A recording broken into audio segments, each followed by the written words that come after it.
Welcome everybody to our Back to Basics webinar. I'm Emily, the social media coordinator of LCI Workers Comp. And we also have plenty of other speakers and people here just for you. So we wanted to put on this webinar because there's a lot of businesses that are opening up, reopening, or reopening for customers for the first time in a few months. And we want you, of course, to thrive and be as successful as you can during this time, which has so many new rules that we all have to abide by and that your customers have to abide by as well. And it's all pretty confusing. And we just want you to keep up your best business practices, especially hiring and training, sanitation, HR issues, so that as the economy starts getting faster and faster, you can be as successful as possible and avoid any pitfalls that might come along from that. So I would like to take a moment to introduce our moderator, who is Miss Stephanie Allweiss. She is a human resources consultant and mediator, and she's a co-founder of Gotcha Covered HR. So Stephanie, if you'd like to take it away, she's going to introduce our speakers today.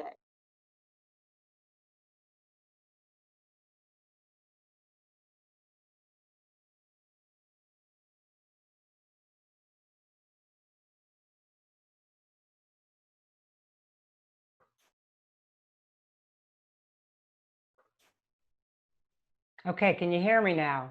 It said the host was muting me. Thanks, Emily, for that introduction. Really appreciate it.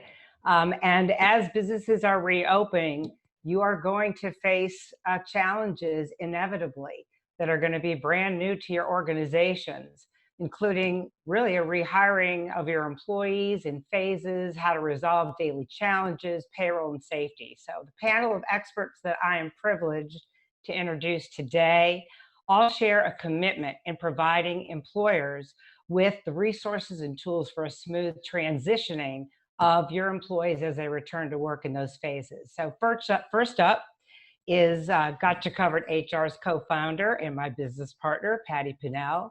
The firm's mission is to support local businesses in creating and maintaining a safe and inclusive workplace environment for their employees and customers. The Gotcha Covered team has provided hundreds of leadership and employee training sessions, frequently partnering with local chambers and associations like we are doing today on risk compliance, effective leadership, communication skills, and how developing customized internal processes is great for your company. Patty will provide some practical workplace solutions for businesses to have in place when their employees return to work, specifically how to hire new people during a pandemic, re-onboarding of your current employees, including determining who returns to work, how to handle employees who refuse to return to work or are fearful of returning, and generally what are best practices in HR now. Sanders Offner and Rochelle Kay of Crescent Payroll Solutions partner with and support local businesses by helping them tie their employee-related goals and processes with CPS's cutting-edge technology and personalized experience. Sanders and Rochelle will cover why it is essential to adapt and use technology in this new world, and how you can utilize their HCM systems to disseminate updates, handbooks, announcements, while making sure you are staying compliant under the new CARE Act laws and tracking the extended family medical leave and leaves of absence. They'll explore how the rehire and hire process will look different, how your business can stay on top of the ever-changing training and compliance courses that should be maintained. Billy Porche and Yvonne Rosen will present on Louisiana Workers Comp insurance on safety and record keeping for employees. Yvonne is a claims manager, LCI Workers Comp. She's been involved with handling claims for over 30 years as a manager adjuster for both in-house claims and third-party administrators. Yvonne grew up in New Iberia and is now living in Lafayette with her husband Mike and their daughter Alexandra. She will speak on injury claims issues.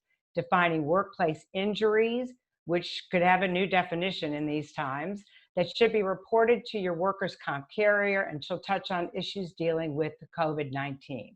And finally, Billy Porcher is a loss control specialist with LCI Workers Comp, started working there in October of 2015.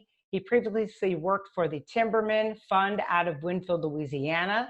He lives in Pineville, conducts loss control, and visits mainly in the central and northern part of the state. He's got so many certifications, I can't even begin to name them. Billy will speak on loss control issues, hiring practices, including forms, medical exams, safety meetings, and background checks to mitigate business losses for the owner.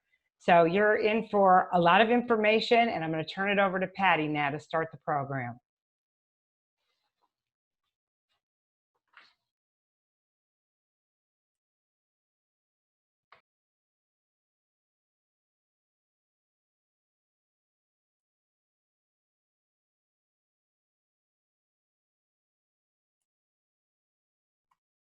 Okay, the host had muted me, so I'm sorry for that. Thank you, Stephanie. And I also want to thank LCI and StayLocal for inviting us to participate in this seminar this morning. So basically, you can start the next slide, please. There have been a lot of information and seminars that have been going on the past few weeks on how to reopen your workplace, and primarily focusing on making sure that you've eliminated any kind of workplace hazard. So where we're starting from today is that, now the government is giving us a green light to go ahead and open up a little bit more. So your leadership team should have already identified where you need to take the precautions within your workplace. You should have already procured your personal protective equipment. You should make sure you understand how to sanitize your workplace. Minimize contact with too many people being in a common area at the same time. You want to make sure you've got all your signage up. So all of that should have already been put in place. So what we're going to focus on this morning really is on now your workspace is ready and you're ready to bring in your people, and how do you do that? So we're going to focus this morning on onboarding or essentially reboarding. So for the people that you already have on staff, what are you going to do to bring them back on board and make sure that they're comfortable? So I'm going to talk about 4 processes. That is, to the extent that you're going to have to hire new employees, that you've lost some, or you just have to gear up and hire more people. For your existing employees, determining who returns, when, and how. And then you've got employees who are going to refuse to return, or they may be fearful of returning, or they just may not be ready to return. And then finally, we're going to talk about best HR practices to implement now.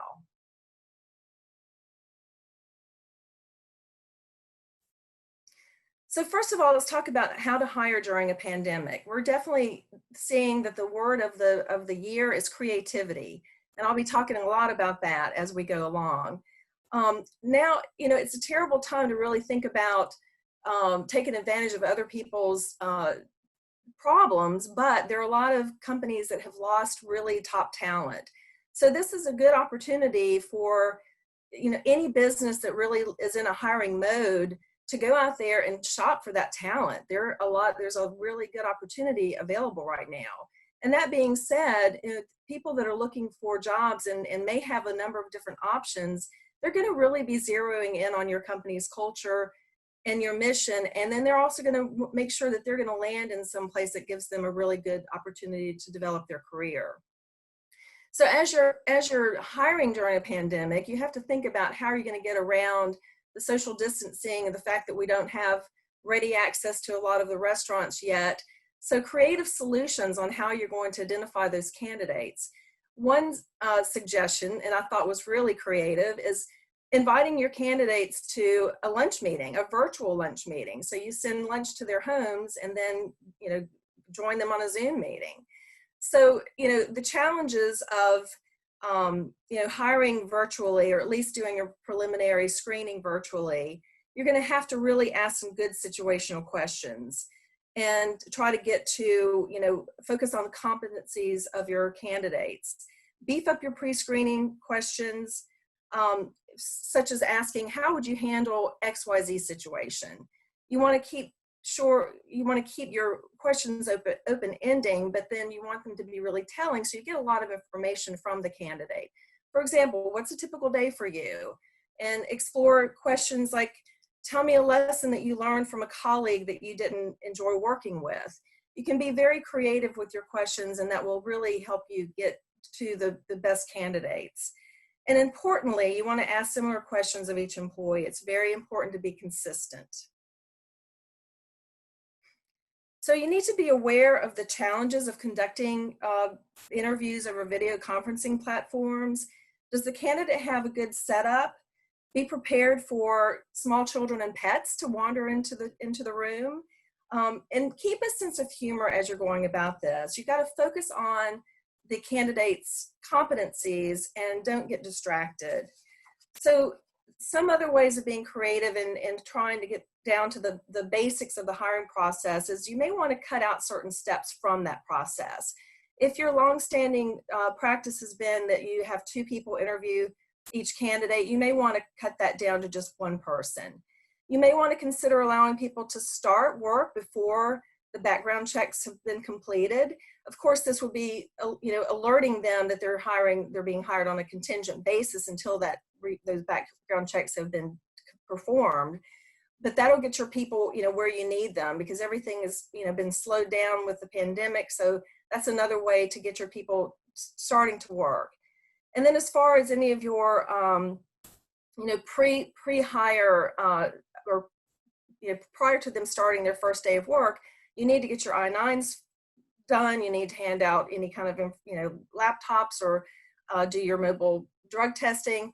One company set up a kiosk curbside and had their team enter information through a drive-through for their I-9s. I thought that was a really creative way of getting around that. And then another thing you're going to want to look into is maybe you want to do your virtual orientations and training. Get all of your, you might want to divide up your candidates into 2 different groups or however many you have and do smaller sessions that get all of your orientation and training done before they come into the workplace. So once you've determined if how you need to hire, if you need to hire up, or if you're just in a situation now where you're bringing back the people that have been with you, consider whether your teleworkers might continue to work it from home. If it's worked out well and you really don't need to have that many people come into the workplace all at once, consider allowing them to continue to do that. But do keep in mind that if some are allowed to telecommute and others are not, you want to make sure that you have a legitimate business reason why you're making this distinction between the 2, and make sure that you have that documented. You may want to consider doing staggered shifts so that you don't have so many bodies in the workspace all at once. If you've determined for some reason that you're not going to rehire someone, you want to make sure that you document your operational needs and have a legitimate business reason why you're not going to bring them in. Again, consistency is the word of the day.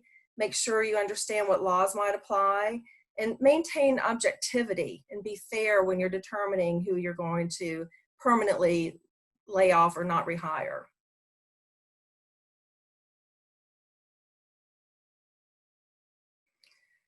So what do you do with people who just refuse to return to work, or are fearful of returning, or they may just not be ready?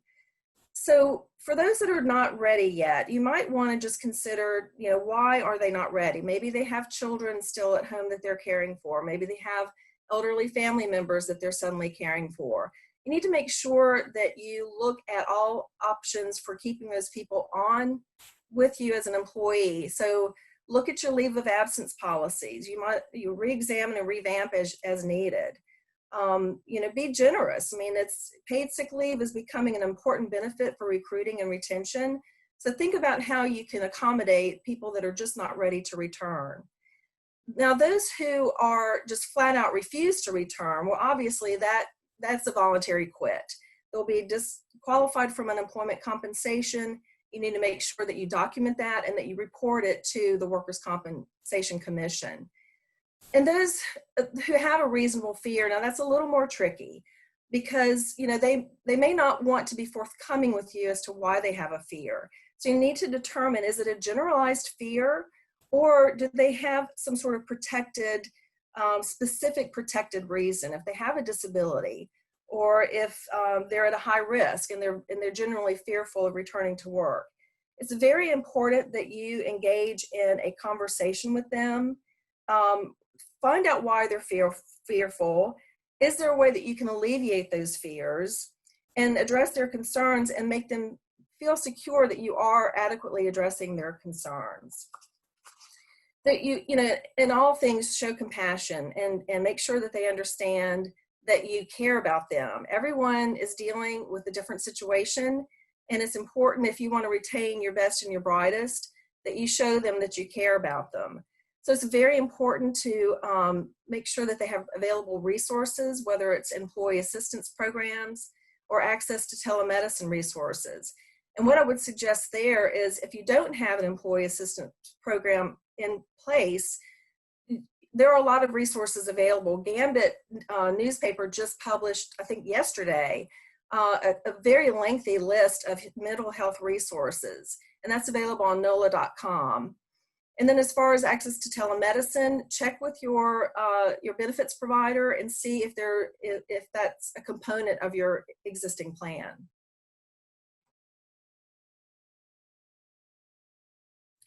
So best practices, best HR practices to implement now. Again, it's very important that your employees feel connected.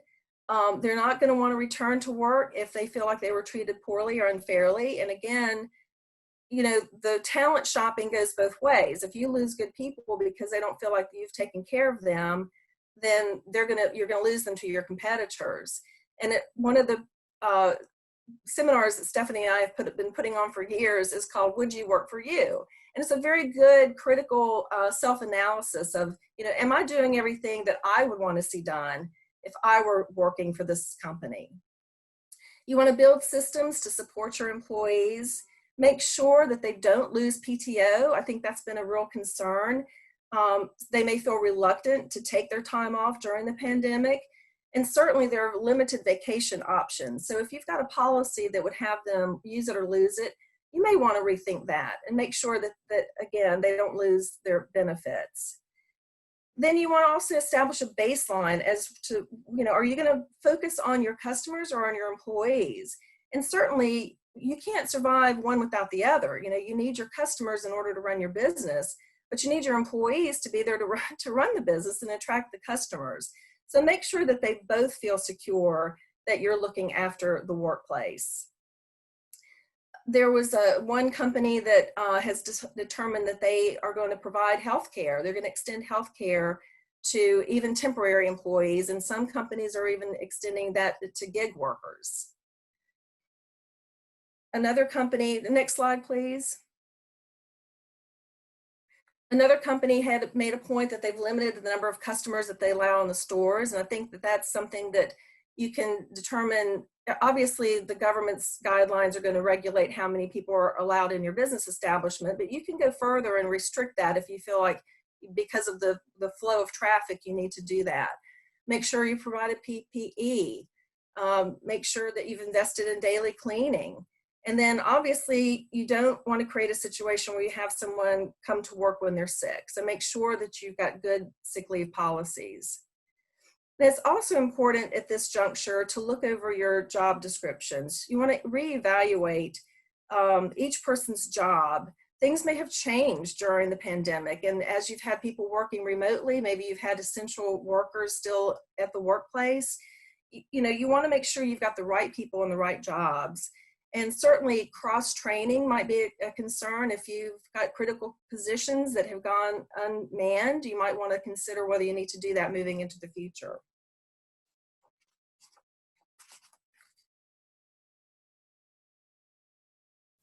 And then finally, for building a strategic plan, in case there's a second shutdown or for future pandemics, I think we can all learn a lot of lessons by how we've handled this pandemic. You know, debrief with your employees. What has worked for them? What hasn't worked for them? Do they have suggestions for the future? You want to definitely identify any weaknesses in your planning process.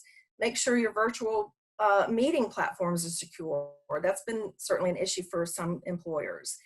And then certainly be prepared to transition back to remote work seamlessly if you have to in the future. And then I'll just leave you with this final quote. Next slide, please. I think it's so important that companies realize that their reputations are really on the line right now, because not only with your customers and your employees, but there are a lot of people out there that are watching what we're all doing and how we're handling this. So we want to make sure, obviously everyone wants to attract and retain talent and have an engaged, motivated workforce. How are you going to ensure that going into the future? Thank you very much. And on that, I will turn it over to Rochelle Kay with Crescent Payroll.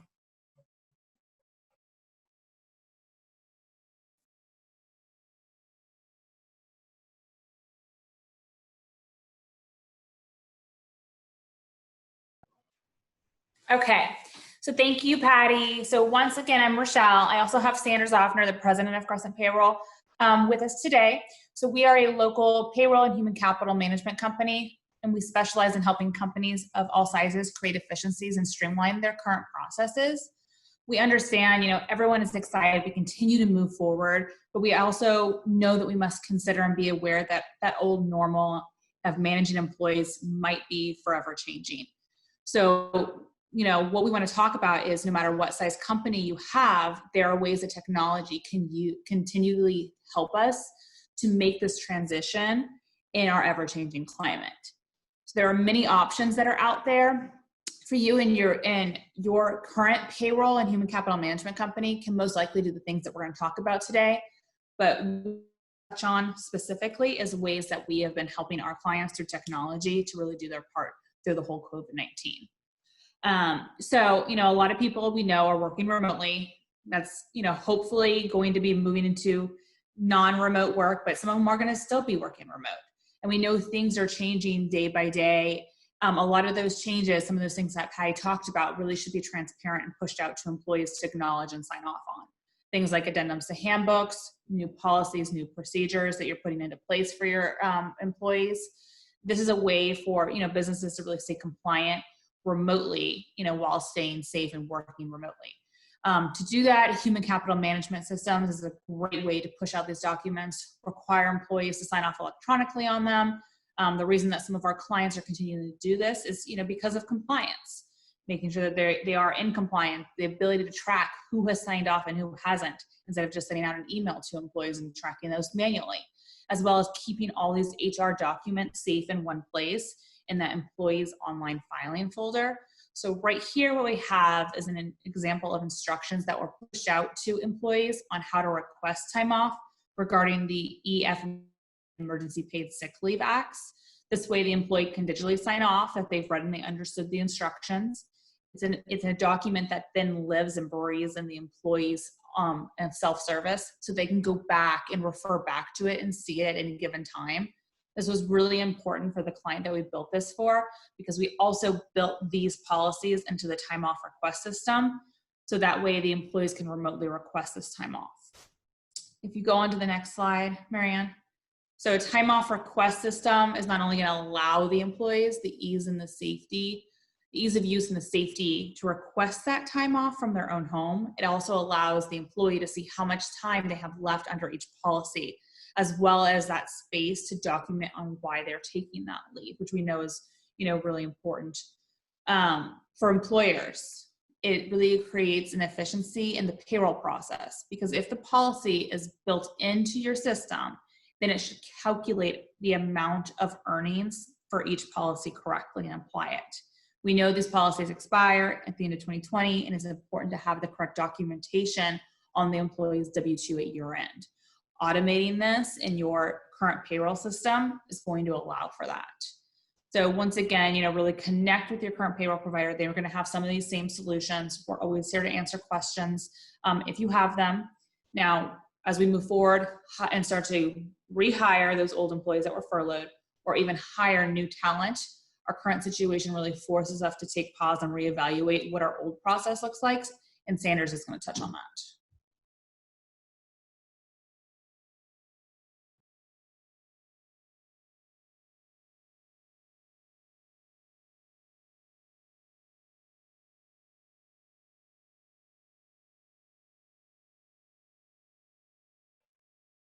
Thank you, Rochelle, for doing that. Sorry, I was on mute.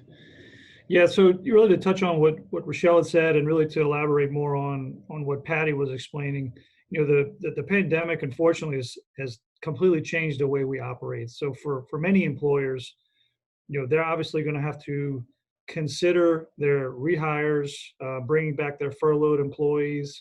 They're going to have to do this onboarding component virtually, because for many business owners and HR professionals, what was their normal process, and may that be a face-to-face meeting, sitting in front of a new employee, filling out paperwork, obviously is going to present some challenges. So there's great technology out there that can be used to help with this process. So if you can envision a new employee having the ability to, from the comforts of their own home or from their iPhone or their tablet, to be able to complete the new hire paperwork, the W-4, the I-9, the L-4, upload a voided check for direct deposit, sign off on employee handbooks, or any company addendum or new policy that's been thrown out there, are going to be what I believe employees are going to be looking for, because many of them are going to be a little skittish to come back. And if you have this technology available or consider implementing it, that is going to set you apart from many businesses that are going through this rehire, re-onboarding process as we kind of come back into a standard way of operating our businesses. So, for those of you on the call, if you're already outsourcing your payroll, more than likely your provider has this technology, but it's definitely out there. We obviously leverage it with many of our clients that take advantage of it, and they certainly appreciate that. And one other way I think that technology can leverage learning is really keeping your employees engaged. And Rochelle's going to kind of touch on learning management systems and how that can help you as well.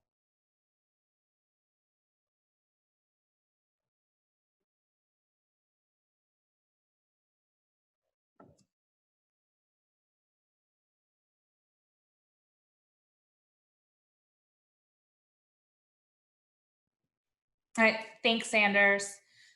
So learning management system, Patty mentioned, beginning to train and training remotely, and really what that looks like. So what we want to ask is pose the question, how are business going to keep employees trained, keep that in compliance, and keep them engaged in that workplace? A learning management system or an LMS is really the way to do that. Employees tend not to only to be trained after onboarding, but it allows them to have that continuously training that goes ongoing.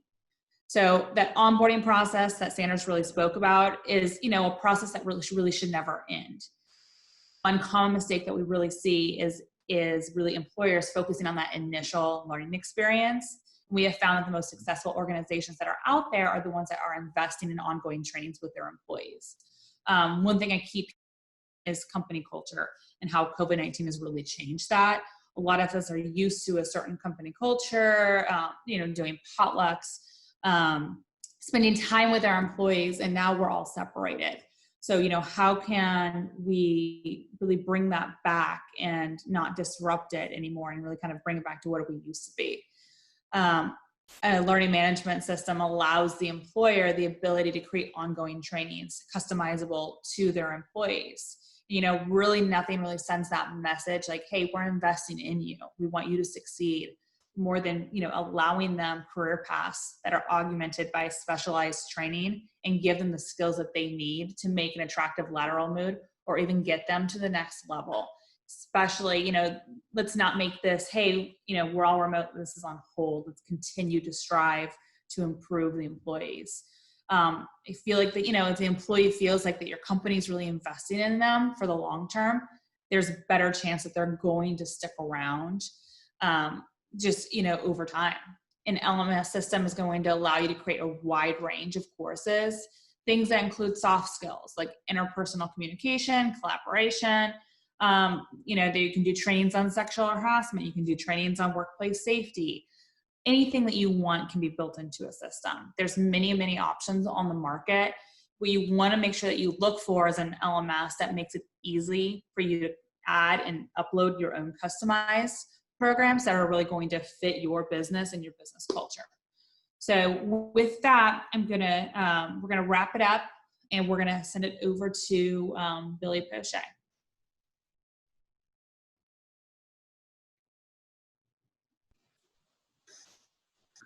Good morning, everybody. Let's see here. We're going to talk about how to protect your employees, protect your business here. Let's go to the next slide. We'll go ahead and get started. The purpose of loss control in a job is, as you can read right here, it's an organization of continuous effort to help decrease the possibility of unforeseen losses and the impact of those that do occur. Now, if you reduce injuries, you reduce claim costs. You reduce claim costs, you minimize your cost of your premium. Now, with that being said, next slide, please. With that being said, the most important family value is time with your family. It's important to put the food on the table, and what you want to do is be at the table. With that being said, in this time with this pandemic, morale is what you're actually looking for from a boss or from your workplace. So if you can show them how to protect themselves better and give them the proper training, as been said from previous presenters, that's the best place or best way you can do that and keep your employees and keep them safe, and also look out for your business at the same time.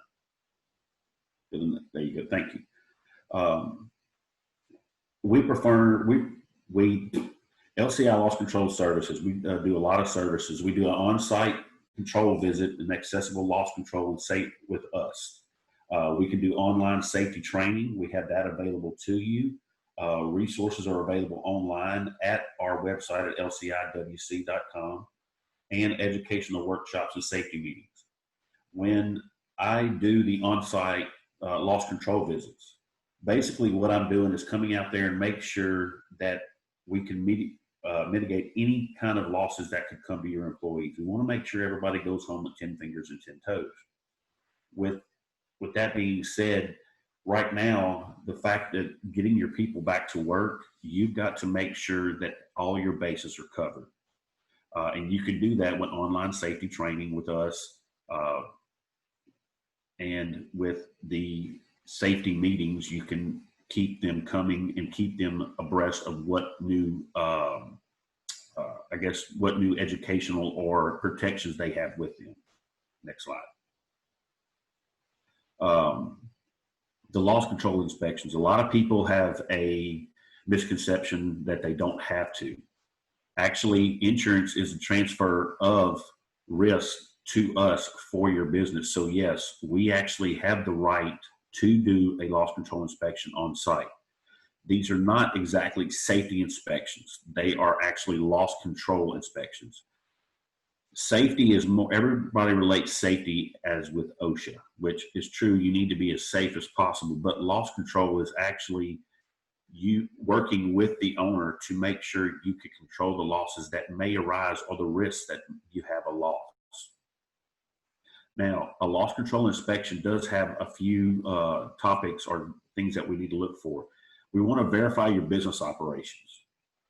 We want to verify that for the simple reason that we don't want anybody to be class coded incorrectly. If you're class coded incorrectly and during the audit you're supposed to be in one class code and you're not in the right one, it could cost you a lot of money at the end. So we want to verify what you're doing and that you're being class coded correctly. The second one is to identify hazards. We want to make sure everybody is working safe as far as using your PPE. That's the main thing. It's personal protective equipment. So if, anything from wearing hard hats, safety glasses, gloves, to also, it's something that's as simple as, walking and no trip and fall hazards. You want to mitigate loss potentials. That could be anything from controlling dehydration, heat stress, anything of that nature, something that's secondary that you don't really think too much about. And we're going to provide you resources to train your employees or to help you get the information across to them of what to do to keep them safe and go home to their families. I've got a couple of loss control tips right here. Hiring practices. A lot of people nowadays are not using applications. To me, everybody is hiring on reference. A lot of people that I talk to don't even use applications anymore. And to me, that's just another way of filtering out who you don't want. On applications, a lot of people don't want to use them because they say they can't call their previous employers. Well, that's yes and no. Because of the Privacy Act, a lot of people don't even call their reference checks of their previous employers. So what they do, they can call them and they can ask, would you hire them back? And it's yes or no. Any information given by the previous employer, that's free game, okay? So you can learn what kind of person you have or have the potential of hiring. The second one is background checks. A lot of people, especially your smaller companies, are not wanting to pay to have the background checks done. Now, I've talked to a couple of construction companies, and I do have one actually in my hometown of Pineville, Alexandria in central Louisiana that I call from time to time to ask him about his hiring practices. Well, his big thing is paying $15, $20 for background checks just wasn't very feasible because he does have a lot of not a lot of turnover, but jobs take, one job on a construction site may take 30 people, the next job might not take but 5. So he has a lot of flip-flopping. So what he does, he takes a little time and narrows down the applicants from the applications, and what he does, since it is public knowledge or public, to the public, you can use it. He'll check their Facebook, he'll check their TikTok or whatever. There's so much stuff nowadays on social media that you can check what type of person that is. His big deal is if you got a guy looking for a job and he calls 2 or 3 times and wanting to know where his application is, and you look on his Facebook page and he's got a bunch of pictures of his family, his kids and stuff like that, seems like a good guy. He wants maybe to support his family and be that way. Now, if you've got a younger fella or even older fella, and I'm not trying to age discriminate, but all he's got is that he goes out all the time and he's on 4-wheelers or he goes fishing and stuff like that, you kind of, how much does he actually want to work, or how good will he be? So that's another thing to kind of look at. Social media can give you a lot to look at when in hiring somebody. Medical exams. Some people in your bigger companies and your mid-sized companies, because of their restrictions, if you have a job description, you can send them to get a physical examination. It'll test their limitations on lifting, twisting, stuff like that. If you have a truck drivers or any kind of delivery person or anybody using a company vehicle, check their MVRs, their motor vehicular records, please. That will also be done when you hire them through your insurance carrier also, but ask about them. You can ask anything. Very important, there's 2 things right here in red: drug and alcohol policy. If it is not written down, a lot of people do not have a written drug and alcohol policy. Hitting what I said, written. If it's being understood, if you work for me and you get hurt, you will take a drug test. Not correct. It's got to be in writing. You cannot, if it's not signed by the employee or potential employee that they get hurt and go to the doctor, they can refuse it and there's nothing we can do about it. So it needs to be in writing. You need to have a written drug policy that we actually have for our customers. The second one is a post-hire medical questionnaire or the second injury fund. Basically what this is a post-hire form that asks them if they had any previous injuries, anything like diabetes or anything that could ail if they get injured in the healing process. If they have a previous injury, they write it down. They re-injure themselves working for you. Once you file the claim with us, once it's closed, we file it with the second injury fund of the state, and we have the potential to get reimbursed for the whole cost, partial cost of the claim. Now, you do have to, there is some guidelines that you have to be off for a certain amount of time, and the claim has to reach a certain amount, which is normally easily done in Louisiana. So now, certificates of insurance from all subcontractors. If you have if you sub out work, a lot of GCs, I call them armchair contractors, which basically sit at a desk, been on a job, and they sub everything out. Nothing wrong with that. But you want to make sure all your subcontractors have certificates of insurance to cover themselves, or else they will be on your insurance, working with your insurance. A COI is very important that you need, and it's got to be up to date. Usually when you hire a sub, you need to call their agent and become a certificate holder. That way, if their insurance lapses or it cancels for anything, you will be notified. Okay, next slide. Here's a couple of tips. Have a plan.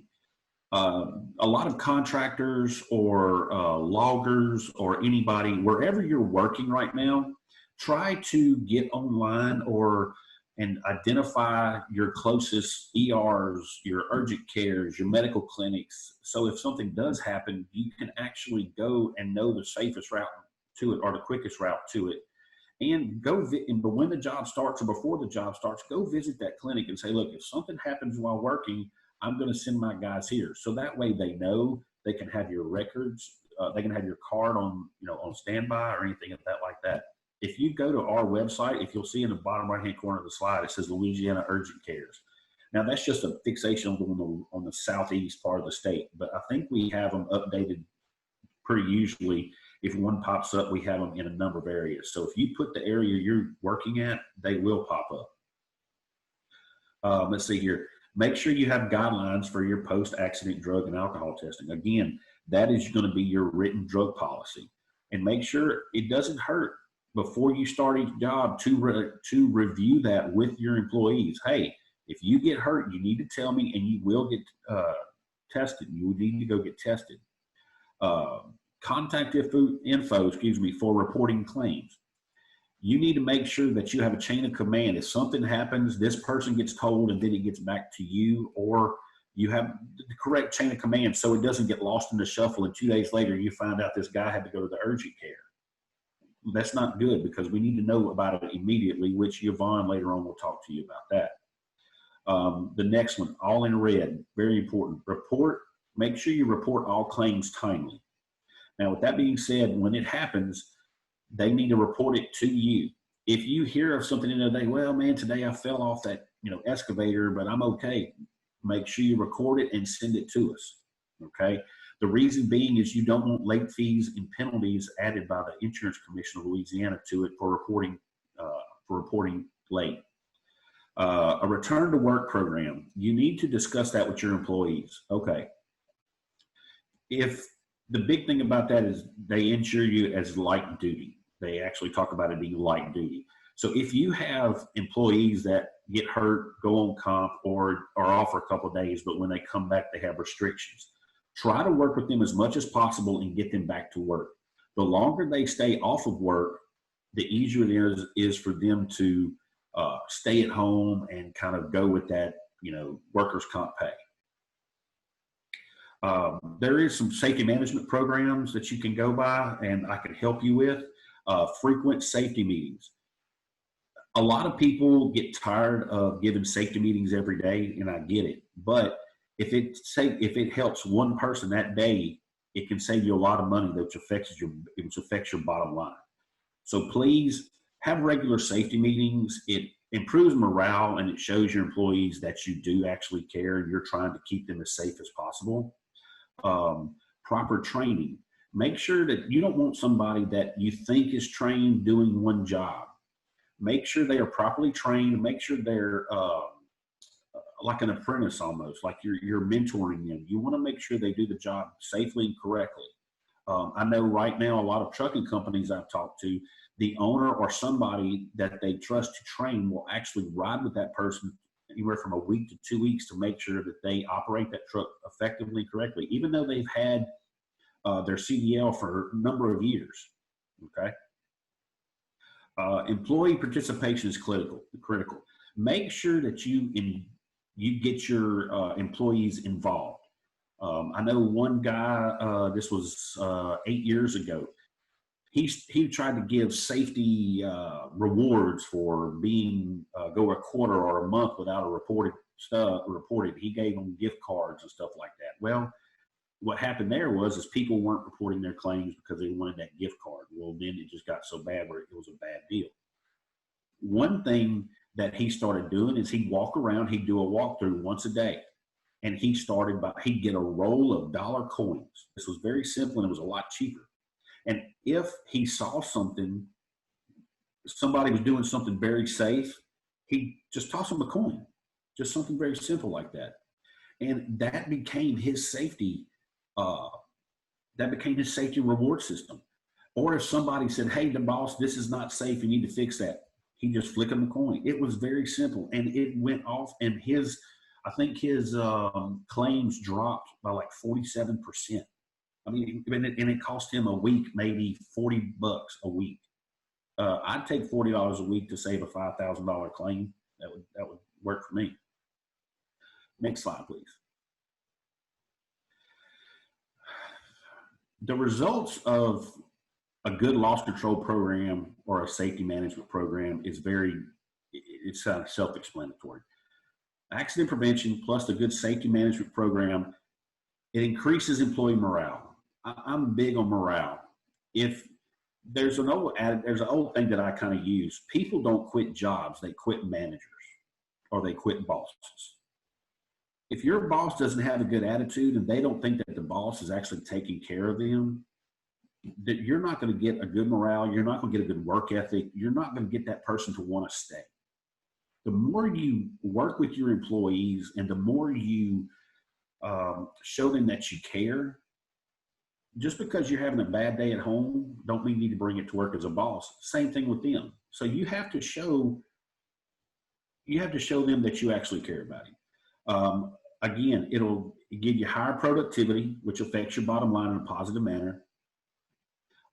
With a good safety work program, you'll have a stable and better trained workforce. A lot of businesses, when they get started, they go through growing pains, and they don't look at their hiring process very well, and they just hire people because they have growing pains and stuff like that. You need to make sure you hire your business bottom line as far as claims and potential claims and stuff starts at the hiring process. Your hiring process is the start of your business. It can either struggle or it can prosper. So you need to start off good. Start off with a good hiring process. Superior pay and benefits. When you have good people and your bottom line grows instead of your claims, you can pay people more and you get more qualified employees to work with better morale, and it all connects together. And like I said, accident prevention plus a safety program lowers injuries to workers, and again, builds morale, gives you higher productivity. They all work in the same steps with each other. Overall reduced employers' costs of managing workers' compensation. All of this results in that, and it affects your bottom line. Next slide. All right, you can do your safety awareness program, and I implore anybody, if you have one employee, you have 100 employees, take the time to sit down at a computer and look at this stuff. OSHA is not a bad guy. OSHA is actually the minimal guidelines for what you work at. Now, we deal with a lot of smaller businesses and larger businesses, some one owner-operators, some 2 employees, and some up to 40 employees. OSHA can help you with any of that. And just because you go to the OSHA website does not mean they're going to come and look for you. OSHA.gov is a website that will show you different training techniques. They'll give you fact sheets. They'll give you publications and posters. I love to give on-site safety meetings to all of our policyholders and insureds, because a lot of it, they see me. It's not the same person. It's not the boss. It's not, the same person giving the safety meetings. And I use OSHA to get fact sheets about what they do and how good of a job they're doing usually for training. And I can give them stats on their type of jobs, okay? Louisiana Works.net, they have a basic 10-component safety plan. If you don't have a safety plan or a written safety policy in effect or an employee handbook, I implore you to go to that website and try to start off with a 10-component safety plan and then just start adding yours in there. You can add anything you want to that 10-component safety plan, and what it does, it helps you build it. And then when you either bid on jobs or you hire an employee, you have an employee you have an employee contract that shows you that you care about them. E-Verify, great place to start. Safety and Health Achievement Recognition Program, SHARP. I'm a big advocate of this. What it does, the SHARP program actually works with your local OSHA office. Now, if you get on this SHARP program, what you do is you call them and you say you want to get on the SHARP program. What they do is they actually send an OSHA representative to your workplace free of charge. And what they do is they come and actually go through your work facility and show you what you need to work on, from most dangerous to least dangerous. And what it does is it allows you to, in a timely manner, work on it. And it's been said, I can't quote this, but it's been said if you enter the SHARP program, that what it does, it puts you at the bottom of ever really getting investigated by OSHA, because what it does, it actually shows them that you're trying to protect your employees and do a better business and have a better business safety record. Workers' comp coverage verification is another one. Make sure you have workers' comp coverage certificate, and you can report fraud. Okay, on Louisiana works.net, you can report fraud.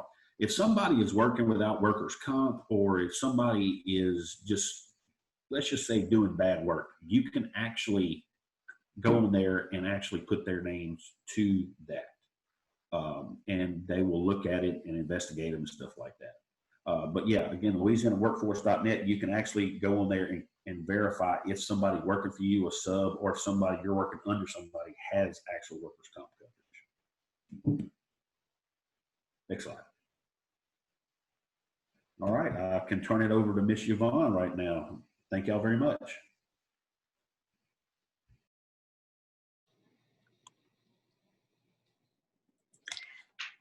Hi. Wait, did it work? Can y'all hear me? Okay. Okay, hi, I'm Yvonne Rosen with LCI. I handle the claims. You can go to the next slide, babe. Basically, I just want to talk about claims briefly. As Billy said, reporting claims is very important. If we won't hold it against you, we need all the information as soon as possible. The sooner you report it to us, the less costly the claim will be. We really need to know just basic information. If you're out on the field with somebody and they get hurt, just call us and tell us where they're going and what their names are, and we can get the rest of the information later from you. We want you to make sure you get all the medical treatment for them as soon as possible. You can go to the next slide, please. Okay. Again, don't delay the treatment. That is very necessary for various reasons, mostly because we don't want them to end up with a worse claim than they would have. The urgent cares are usually the best place to go. They know how to handle workers' comp injuries, and they know how they'll take you right away. Unless it's a serious injury where you'd have to go to the emergency room. We'll take care of all the necessary paperwork. We'll pay for all the bills, make sure that follow-up is done, and we will reimburse you if you end up having to pay any of the costs yourself because of the urgency. We'll take care of all that. Okay, next slide, please. Okay. Throughout the process, once we've opened up a claim, we do continue to investigate the claim. We do various things like take recorded statements. We get the records from you, all his personnel and payroll records, and all witness information. One thing we always like to stress is that any employer is the person who has the most information that can help us with the claim. You know the worker, you know his work and his values, and anything else that's been going on with him regarding if he had a pre-existing condition or if he had any issues going on, we'd like to know that. So the key to that is to keep communication open with you, from you to us, and of course the claimant, the person who was injured. Okay, you can go to the next one now. Throughout the whole thing, we do assign a nurse who keeps up with the claimant, goes with them to their doctor's appointments, makes sure that they have any questions is answered, and also reports to us what's going on in the claim and how he's doing. We can request a second medical opinion from a doctor if we don't like they have the right. I'm sorry, I want to throw this in there. They do have a right to choose their own doctor. So along the process, if we don't, we can go back and say, we would like to get a second medical opinion, and we have the right to do that. We try to get them released to any kind of capacity throughout the process. So if you have the ability to put them on some kind of light duty work capacity, that helps us and it helps you. We do continue the investigation, and of course we do surveillance when we feel like it's necessary. And like I say, you guys can make a difference. You let us know what's going on. We try to avoid at all costs from them getting an attorney. That's why we like to work closely with you and the injured worker, because if they can stay happy, hopefully they won't get an attorney. Once they get an attorney, the cost of the claim triples immediately, if not more. So it's always good to stay in contact. One thing I want to address briefly is the possible COVID claims. At this time, they aren't recognized as workers' comp. However, if you get one, please tell us, because we have to look at all of them individually and make a decision regarding it. But at this time, it's considered an illness, which is not covered by workers' comp, but there may be exceptions, so you have to let us know about it. Remember, any injury happens in the workplace, whether it's a complete thing that is not accepted by you, like you feel like the person did something that they shouldn't have done or was unsafe, that still is a workplace injury, and we still have to investigate it and work on it. So please just be sure to report everything to us. I believe that's it for me.